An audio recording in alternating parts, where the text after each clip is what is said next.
नमस्कार मित्रों, मेरे YouTube चैनल वजन क्लास सैनिक गुरु में आपका फिर से स्वागत है। आज हम आपके सामने संस्कृत में हल संधि लेकर हाजिर हुए। हल संधि अर्थात व्यंजन संधि। तो देखिए, हल संधि संस्कृत में इसको कहते हैं और हिंदी में कहते हैं इसको व्यंजन संधि। और हल संधि में सबसे पहला बिंदु है स्चुत्व संधि, जिसका सूत्र है स्तोश्चुनाश्चुः। ये वीडियो कक्षा 9-10 रीट के लिए बहुत ही रामबाण औषधि साबित होगा, तो आप इसे अंत तक देखें, सब्सक्राइब करना न भूलें। तो हम शुरुआत करते हैं स्चुत्व संधि की। इसका सूत्र है स्तोश्चुनाश्चु। स्तो में दो शब्द हैं, सकार और तकार, इसमें दो शब्द हैं। फिर श्चु, इसमें भी दो शब्द हैं, श और च, और यहां भी दो शब्द हैं, श्चु, शकार और तकार। तब इसको हम यूं समझ सकते हैं, देखिए इसकी जो परिभाषा है वो बिल्कुल साफ कहती है, सूत्र की व्याख्या बिल्कुल साफ कहती है, सकार तवर्गयोः। सकार तवर्गयोः का मतलब होता है स और तय वर्ग के किसी अक्षर के सामने शकार च वर्गाभ्याम योगे। शकार यानी श संकर तालव्यश और च वर्ग का कोई अक्षर आता है तो शकार च वर्गोस्तः, तो ये स दंत्य से तालव्य में बदल जाएगा और तय वर्गीय व्यंजन चय वर्गीय व्यंजनों में परिवर्तित हो जाएंगे। हम इसको इससे भी समझ सकते हैं, अगर प्लस के पहले या बाद में ये और ये सकार और तकार है और उसके ठीक बाद में शकार और चकार है, तो चय वर्ग जिसको हम कह सकते हैं, तो सकार को शकार में और तकार को चकार में बदल दिया जाएगा। थोड़ा टिपिकल हो गया मैटर, मैं इसको थोड़ा सा यूं समझाता हूं आपको। स, त, थ, द, ध, न, ये तो हो गया सकार और ये हो गया तय वर्ग। अब इनके सामने मान लीजिए श, च, छ, ज, झ, य, इनमें से कोई आ जाए तो ये तो हो गया शकार और ये हो गया च वर्ग। तो सकार यानी दंत्य से के स्थान पे शकार यानी तालव्य श हो जाएगा, तय के स्थान पे च हो जाएगा। जिस क्रम में वर्ण है उसी क्रम में च वर्ग के वर्ण बन जाएंगे।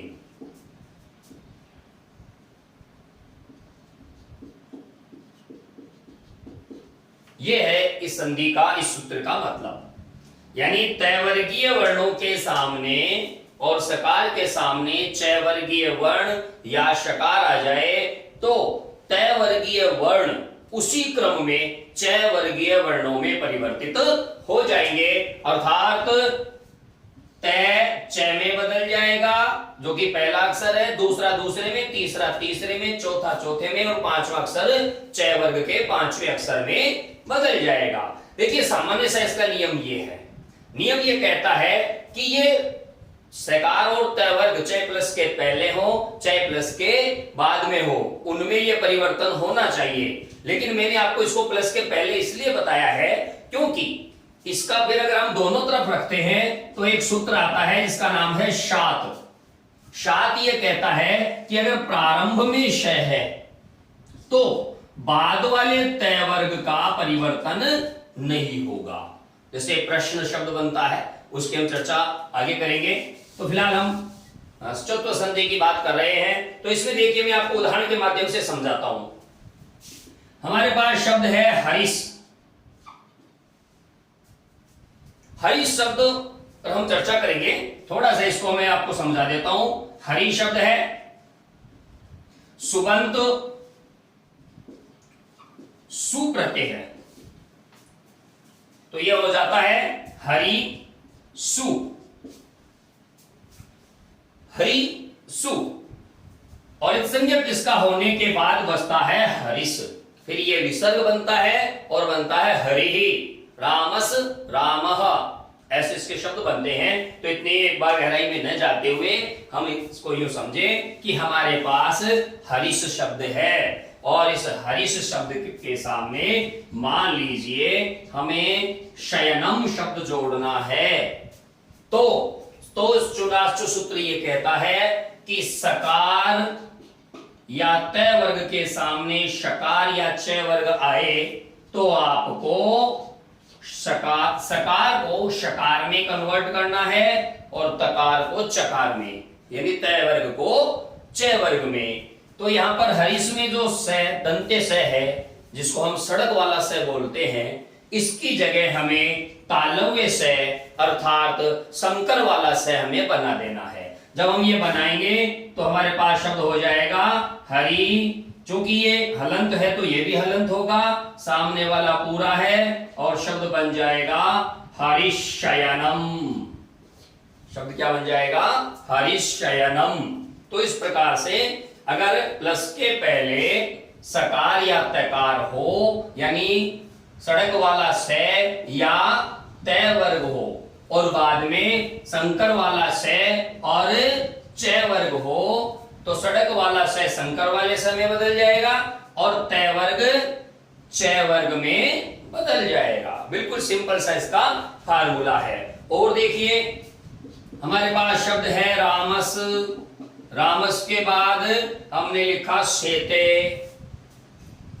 अब यहां पर हम क्या देखते हैं, यहां पर है से और सामने है तालव्य, तो हम क्या करेंगे, इस दंते से को भी तालव्य से में बदल देंगे। और ऐसा जब करेंगे, राम इस से की जगह ये से और ये जो था उसको ज्यों का त्यों सामने रख देंगे, तो शब्द क्या बन जाएगा?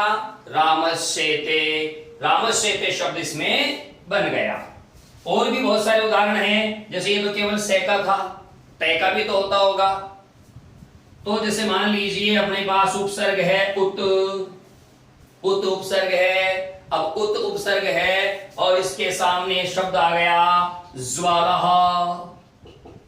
तो चुनाचु सूत्र कहता है कि यो जो तय वर्ग का अक्षर है ये कौन से नंबर का है?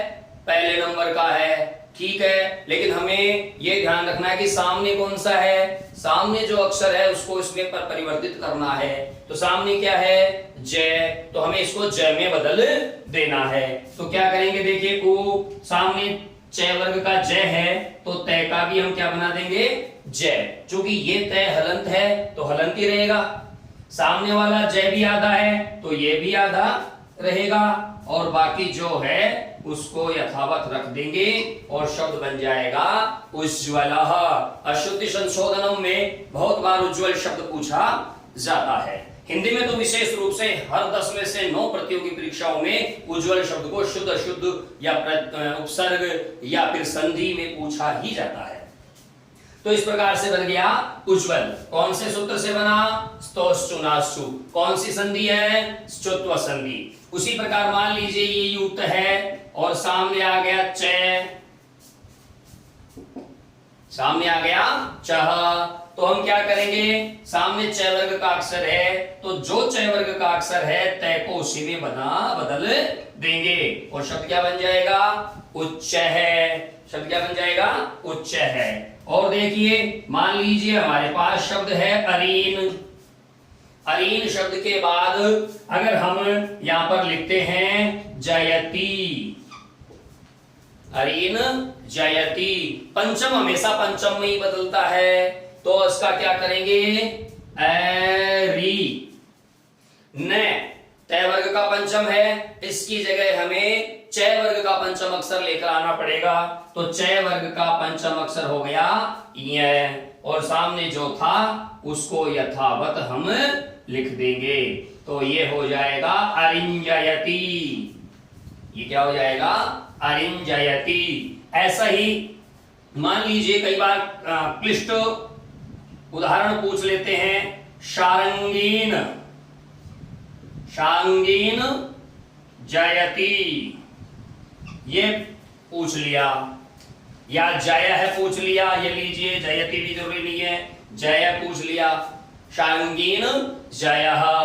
तो हमें क्या करना है, जहां परिवर्तन की संभावना नहीं है वहां तक तो यथावत रखना है। तो यहां तक तो हो गया यथावत।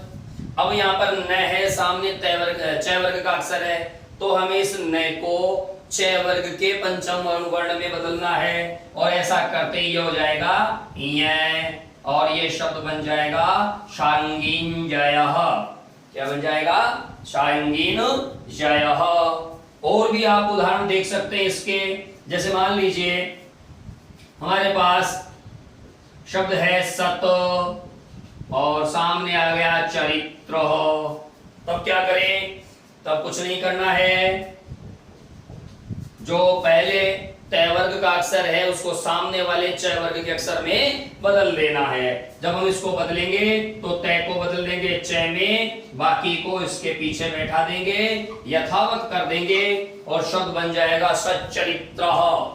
तो ये चुत्व संधि है, तो चुनाश्चु सूत्र से ये निर्मित होती है, ये इसका नियम है, सूत्र है। इसके आधार पे हम इसको पुनः एक बार समझते हैं। तो चुत्व संधि जो कि हल संधि में, हल संधि यानी व्यंजन संधि प्रकरण में पहली नंबर की है, इसमें पहले हमने ली चुत्व संधि स्तोश्चुनाश्चु। इसको पुनः समझिए, सकार त वर्गयोः शकार च वर्गाभ्याम योगे, अर्थात प्लस के पहले या बाद में सड़क वाला से दंत्य से और तय वर्ग का कोई अक्षर हो और उसके बाद में या पहले तालव्य से अर्थात संकर वाले से और च वर्ग का कोई अक्षर हो, तो तय वर्ग के वर्ण च वर्ग के वर्णों में बदल जाएंगे।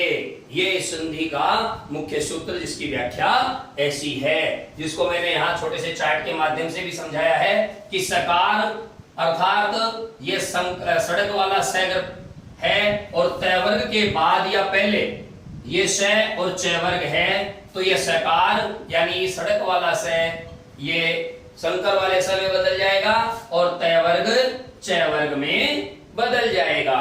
अब इसको हम इस कार्ड से और समझते हैं। देखिए यहाँ पर प्लस के पहले है स त थ द ध न, बाद में है श च छ ज झ य, तो उधर कोई परिवर्तन नहीं हो रहा है, परिवर्तन हो रहा है इधर। इधर क्या परिवर्तन हुआ, ये स तालव्य स में बदल गया, त च थ छ द ज और ध झ न य, इस प्रकार से इनका रूपांतरण हो जाता है। तो ये थी स्तुत्व संधि, और अगले वीडियो में हम आपके सामने लेके आएंगे स्तुत्व संधि। तब तक के लिए आप इस वीडियो को देखिए, इसका लाभ उठाइए, सब्सक्राइब कीजिए मेरा यूट्यूब चैनल बजरंगलाल सैनी गुरु, और अगर कोई फिर भी शंका हो तो वीडियो के कमेंट बॉक्स में अंकित करना न भूलें, आपको उसका यथोचित उत्तर यथा समय दिया जाएगा। प्रतीक्षा कीजिए हमारे अगले वीडियो की। तब तक जय तो संस्कृतम, जय तो भारतम।